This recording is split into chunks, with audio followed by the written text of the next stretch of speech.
This video is a journal research page on the topic of alcoves, specifically Jane Scott. So I am starting at her website here and trying to find things about her or her alcoves. So I can go to About or read more about me here. And this is where I'm going to get a lot of information about her, where she went to school here, how long she fell in love with pottery when she was 20. I'm going to definitely add that in, and then I'm also going to look at her pottery shop and see what she has there.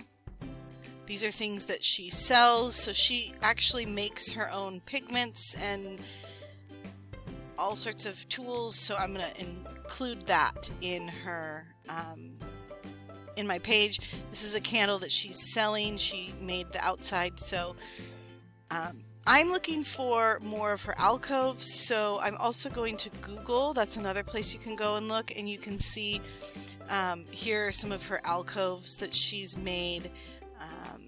And so I'm just, looking for images because I'm going to be drawing, right? I have to have, I think, 5 drawn images on my research page. So I'm just kind of looking through and showing you. I would pause and draw them, but just for the video here, I'm just kind of clicking on them.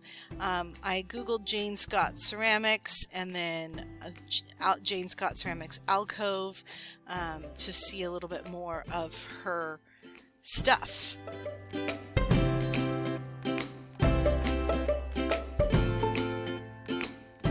Also, I clicked on this one and this one took me to Pinterest, and so you can see other things about alcoves, not specifically from her, on Pinterest as well. You can also see there's one in the background right here. I probably will draw that one as well. Another place you can go and find artist information is in Instagram, and here is one of her pieces. So I'm just kind of flipping through, looking at the details, looking at her colors. I'm going to include her colors. The thing about the research page is they need to be colorful. So just kind of looking at all of her stuff. This also gives me ideas of how I want to make my alcove. So here's another one, and looks, she's selling them. So they're really beautiful. Wow. They remind me of stages. Like people can stand on the stage and sing. I don't know. They also remind me of Mexican or Latino colors and shapes, and or maybe like an altar or something. So look at those bright colors. They're just really beautiful.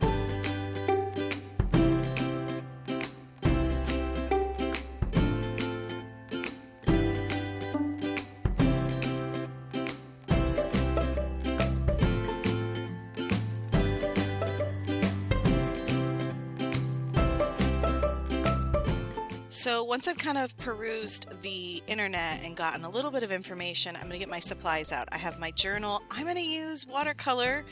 Even on this thin journal page, I'll probably also use some markers. I'm going to use a black pen. See if I can get this to focus. It's Archival ink. It's a Micron pen, a thin black pen. I'll probably also start with pencil. And then erase that. So let me get these things off to the side. I am going to flip through and find my letters. So we did lettering before, and I'm thinking I'm going to use this for my title that says Jane Scott because it's 3-dimensional. So I've already kind of written that one out there and gotten a few of my ideas down, but I'm just going to go for it here, and I'll probably speed it up, and you'll just get to watch me create my video and kind of the process, or create my page and the process that I go through. You do not have to use watercolor. You can use any color medium, but I do want to remind you that you need to have a few things in the requirements. So some of the requirements are that it needs to be a 2-page spread. So you can see here I have 2 pages left and right. It says no pencil, but I'm going to erase the pencil. Basically what I mean, no finished pencil drawings. Materials can be marker pen, watercolor, color pencils, and we will do one page that's collage, but not this one here. It needs to be a bold and creative hand-drawn title, 5 or more drawn images in different sizes, 10 facts about your topic, and my topic here is Jane Scott and her alcoves specifically. She does do other stuff. Use of color, so half of the page should be in color. Composition, variety of size, things can go off the page or you can overlap. And then words should be in black or dark ink for readability. So I'm just going to speed this up and you can watch me create my page. I'll come back at the end and talk a little bit more about it.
So here is my finished page, and watercolor was awesome, but it got really detailed and it got kind of hard. So I did this one and this one in watercolor, and the rest is just my cheap Crayola super tip markers, which I love actually. The only thing I don't love about it is if you put water on them, they do smear. So like my hand had water and I smeared that.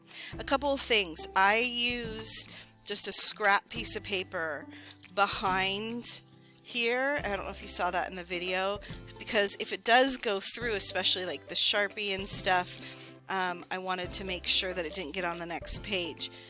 I actually sometimes, when I know I'm going to do watercolor, I skip a page. So you can see this was my last page. I skipped this double page spread and then I went here. Then I usually go back with a glue stick and glue these together once I'm fully done. And then I will probably do that. I will skip this page and I will go to another page. And then when I'm done with this page, I will glue these two together. So that's a little bit about that.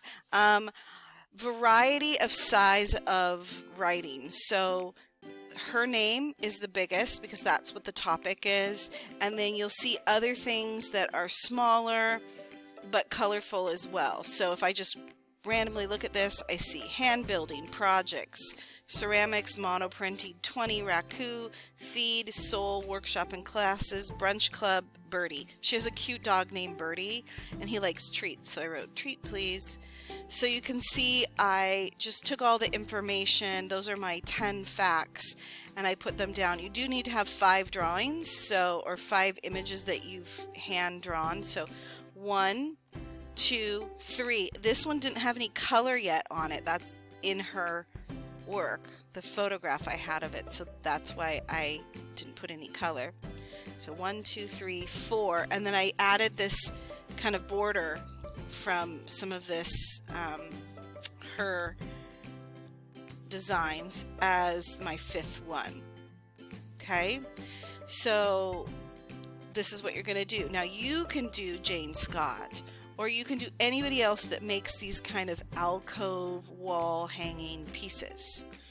So yeah, so that's it for the class instruction. You guys can get started.